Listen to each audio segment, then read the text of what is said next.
Scott Benton. Thank you, Madam Deputy Speaker. Fracking is an issue which ignites very strong feelings among my constituents. Since the Government announced a change in direction on this issue, I've been very much looking forward to a genuinely free and fair debate in this place where I could go on the record and outline my concerns and those of thousands of my constituents about fracking returning to the Foul Coast. However, Madam Deputy Speaker, this is most certainly not the free and fair debate that I have been hoping for. This Opposition Day debate is a very different beast altogether.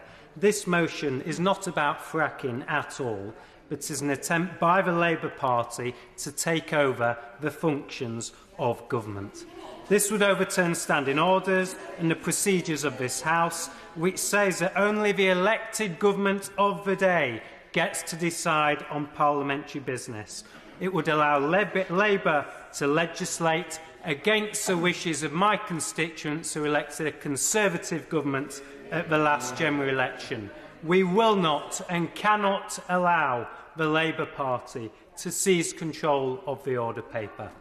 If they want to do so, they should do something they haven't done in 17 long years and win a general election.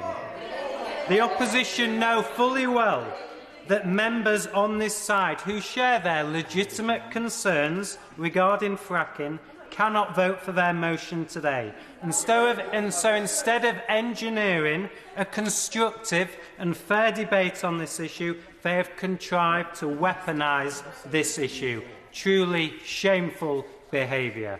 However, Madam Deputy Speaker, whilst I do have the opportunity, I would like to state once again that the vast majority of my constituents do not support fracking returning to the Foul Coast.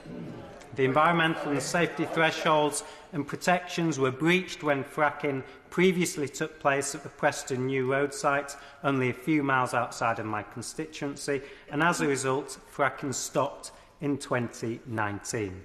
Now, the war in Ukraine has woken up the West and demonstrated that we cannot rely on authoritarian foreign regimes for our energy supplies. As such, I do support the Government in striving to maximise more of our domestic energy reserves, in particular North Sea oil and gas and nuclear power. And although I can see why the Government has put fracking back on the table, it should only take place when it is safe and it is supported by local communities, something the Government have reiterated time and time again, and which the Secretary of State has made clear once again today. That is a position I wholeheartedly support. I welcome the steps the Government are taking to determine how local consent can be established, and I look forward...